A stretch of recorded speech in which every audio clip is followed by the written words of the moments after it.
এটা কিন্তু বানানো খুবই সহজ আর খেতেও কিন্তু দুর্দান্ত হয়। আর বাড়িতে থাকা উপকরণ দিয়েই কিন্তু এই পটল মুসুর ডালের রেসিপিটা বানানো হয়ে যায়। তাহলে এই পটল আর মুসুর ডালের রেসিপিটা আমি কেমন করে বানিয়েছি ফুল উপকরণটা আপনারা দেখতে থাকুন। ভিডিওটা স্কিপ না করে ফুল ভিডিওটা আপনারা দেখুন। ফার্স্টে আমরা এখানে একটা বোল নিয়ে নিয়েছি আর আমি এখানে হাফ বাটি মুসুর ডাল নিয়েছি। আপনারা চাইলে কম বেশি করে নিতে পারেন। তাহলে আমি এই বোলটার মধ্যে মুসুর ডালটা ঢেলে নিলাম আর এখানে আমি দিয়ে দেবো জল। এটা জল দিয়ে কিন্তু ১ থেকে ১.৫ ঘন্টা এটাকে আমরা ভিজিয়ে রাখবো। আমরা মুসুর ডালটাকে ১ থেকে ১.৫ ঘন্টা ভিজিয়ে রাখবো। যদি আপনাদের হাতে সময় থাকে আপনারা ২ ঘন্টাও ভিজিয়ে রাখতে পারেন। আমরা ১ ঘন্টা পর ফিরে আসি। ভিজিয়ে রেখে দিয়েছিলাম, দেখুন কতটা ফুলে গেছে। আর এটা আমি জলটা ভালো করে ঝরিয়ে ২-৩ বার ধুয়ে নিয়েছি। তাহলে এই মিক্সির একটা জার নিয়েছি, ডালটা এর মধ্যে দিয়ে দেবো। দিয়ে দেবো ৪ টে কাঁচা লঙ্কা আর দিয়ে এটাকে আমরা জল ছাড়া মিহি একটা পেস্ট করে নেব। পেস্ট করে নিয়েছি, মিশ্রণটা একটা পাত্রের মধ্যে ঢেলে নেব। আমরা সাইডে রেখে দিই। এবার এই পটলগুলো আমরা খোসা ছাড়িয়ে নেব। খোসাগুলো জাস্ট আমরা একটা ছুরি নিয়ে এরকমভাবে ছেঁচে নেব। এরকমভাবে সব পটলের খোসাগুলো এরকম চেঁচে নিতে হবে। খোলাটা ছাড়াতে হবে না, জাস্ট এরকমভাবে আমরা চেঁচে নেব। আমি পটলের খোসা ছাড়িয়ে নিয়েছি। এবার এই মুখগুলোকে আমরা কেটে নেব। এরকমভাবে সব পটলের মুখগুলো আমরা কেটে বাদ দিয়ে দেব। দিয়ে তাহলে আমরা পটলের মুখ কেটে ভালো করে ধুয়ে ফিরে আসছি। আমি ভালো করে জল দিয়ে ধুয়ে নিয়েছি। এরকম আমি একটা গ্রেটার নিয়েছি। এই গ্রেটারটা দিয়ে পটলগুলো সব গ্রেট করে নেব। পটলটা কিন্তু আমি সব গ্রেট করে নিয়েছি। আপনারা চাইলে কিন্তু পটলের দানা ফেলে দিয়েও গ্রেটটা করতে পারেন। এবার যে ডালের মিশ্রণটা আছে এইটার মধ্যে আমরা পটলের গ্রেট করাটা সব দিয়ে দেব। আমি কিছু মশলা ব্যবহার করব। এখানে দিয়ে দেবো স্বাদ মতো লবণ, দিয়ে দেবো 1/2 টেবিল চামচ হলুদের গুঁড়ো, টেবিল চামচ লঙ্কার গুঁড়ো। লঙ্কার গুঁড়োটা অবশ্যই বুঝে দেবেন, কেন আমরা ডাল বাটার সময়তেও কাঁচা লঙ্কা ব্যবহার করেছি। টেবিল চামচ জিরের গুঁড়ো আর 1/2 টেবিল চামচ ধনিয়া গুঁড়ো। দেবো কিছুটা স্বাদ মতো চিনি। চিনিটা কিন্তু অবশ্যই ব্যবহার করবেন, তাহলে এটার টেস্টটা কিন্তু আরও বেড়ে যাবে। আদা রসুন বাটা দিয়ে এবার সব উপকরণগুলোকে ভালো করে মেখে নেব। আপনারা চাইলে এটা চামচ দিয়েও মাখতে পারেন, বাট আমি হাতে করে মেখে নিচ্ছি। চামচ বেসন, জাস্ট বেসনটা দিলাম, বাইন্ডিংটা ভালো হবে। বেসনটা দিয়েও কিন্তু ভালো করে মাখিয়ে নেব। আপনারা দেখলেন যদি বেসন আরেকটু লাগবে তাহলে আরেকটু বেসন ব্যবহার করতে পারেন। দেখুন এটা কিন্তু ভালো করে মাখা হয়ে গেছে।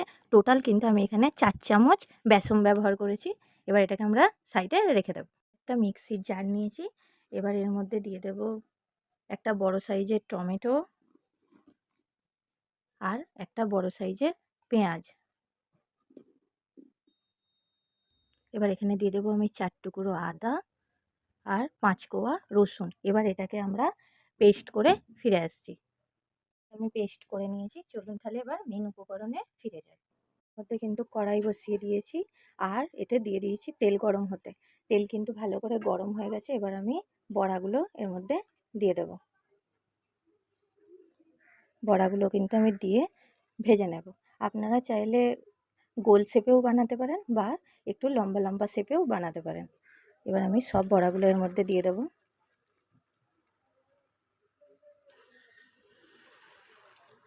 সব বড়া কিন্তু দিয়ে দিয়েছি। কড়াইয়ের মধ্যে যতটা ধরবে আমি ততগুলো দিয়েছি। আবার পরে আমি এক ব্যাচ ভেজে নেব। ফ্লেমটা লো করেই কিন্তু ভাজবো। এবার একে একে বড়াগুলো আমি উল্টে দেব।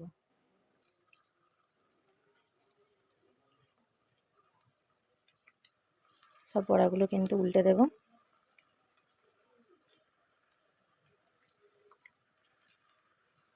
কিন্তু লাল লাল করে ভেজে নেবেন, তাহলে লাল লাল করে বড়াগুলো ভেজে নিলে কিন্তু খেতেও ভালো লাগবে। আর এই বড়াগুলো আপনারা কিন্তু সন্ধ্যের স্ন্যাক্স হিসেবেও খেতে পারেন। দারুণ লাগে খেতে, বা ডাল ভাতের সাথেও কিন্তু ভালো লাগে। আমি লাল লাল করে ভেজে নিয়েছি। এরকমই লাল লাল করে ভাজতে হবে। এবার আমি তুলে নেব। আমি সেমভাবে সব বড়াগুলো ভেজে নেব। ভাজা হয়ে গেছে, এবার তুলে নেব। এবার ওই একই তেলেই আমি এখানে আলু কেটে রেখেছি, আলুগুলো ভেজে নেব। আমি একটু বেশি করে আলু দিয়েছি, আপনারা চাইলে কম করেও দিতে পারেন। দিয়ে দেবো আমি কিছুটা লবণ, দিয়ে দেবো কিছুটা হলুদের গুঁড়ো, দিয়ে আলুটাকে আমরা লাল লাল করে ভেজে নেব।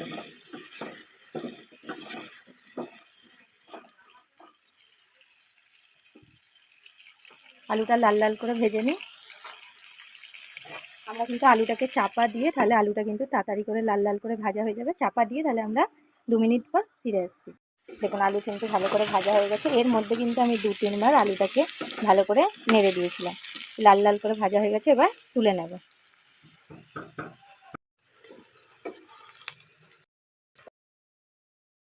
কড়াইয়ের মধ্যে আর একটু দিয়ে দেবো সামান্য তেল,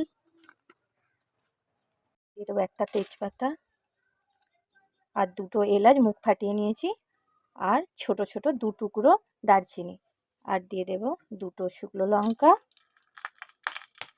আর 1 চামচ গোটা জিরে। এবার হালকা আঁচে এই মশলাগুলোকে একটু ভাজা ভাজা করে নেব। পেস্টটা আমরা বানিয়ে রেখেছিলাম, পেঁয়াজ, টমেটো, আদা রসুনের যে পেস্টটা, ওটা এর মধ্যে দিয়ে দেবো। দিয়ে ভালো করে এটাকে আমরা ভাজা ভাজা করে নেব।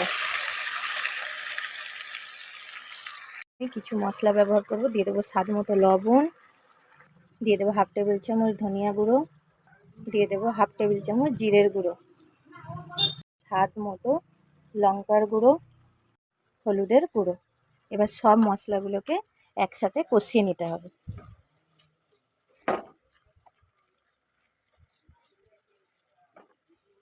ভালো করে ভাজা হয়ে গেছে, এবার দিয়ে দেবো মিক্সি ধোয়া জল, দিয়ে ভালো করে নেড়ে দেবো। এবার এটাকে ঢাকনা দিয়ে আমরা 2-3 মিনিট মশলাটাকে কষিয়ে নেব।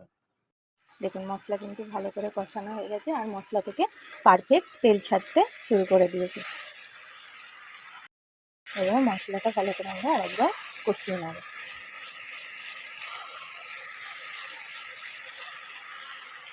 আমরা ভেজে রাখা আলুগুলো দিয়ে দেবো, দিয়ে আলুর সাথে মশলাটাকে ভালো করে কষিয়ে নিতে হবে। এর মধ্যে একটু দিয়ে দেবো সামান্য চিনি, দিয়ে আলুর সাথে মশলাটাকে কষিয়ে নেব। দিয়ে দেবো কিছুটা জল, জাস্ট আলুটা সেদ্ধ করার জন্য, দিয়ে ভালো করে এটাকে আমরা নেড়ে দেব, দিয়ে ঢাকনা দিয়ে এটাকে 4 থেকে 5 মিনিট কুক করে নেব।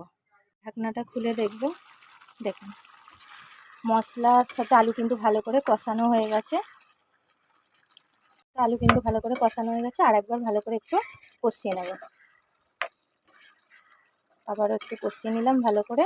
এবার এর মধ্যে দিয়ে দেবো জল, ঝোলের জন্য জল দিয়ে দেবো। জলটা একটু বেশি দিতে হবে, যেহেতু আমরা বড়াগুলো এর মধ্যে দেবো। বড়াটা কিন্তু অনেকটাই ঝোল টানবে। এবার এটাকে আমরা চাপা দিয়ে দেবো, যতক্ষণ না ঝোলটা ভালো করে ফুটছে। দেখুন ঝোল কিন্তু ভালো করে ফুটে গেছে। এবার এটাকে একটু ভালো করে নেড়ে দেবো, আর যে বড়াগুলো ভেজে রেখেছিলাম সব এর মধ্যে দিয়ে দেবো। আপনারা চাইলে এখান থেকে কিছু বড়া তুলে রেখে দিতে পারেন, ডাল ভাত দিয়েও খেতে পারেন।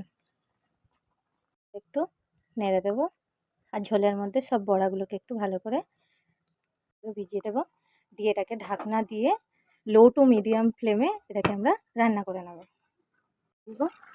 দেখুন তরকারিটা কিন্তু হয়ে গেছে। এবার এর মধ্যে দিয়ে দেবো অল্প একটু গরম মশলার গুঁড়ো।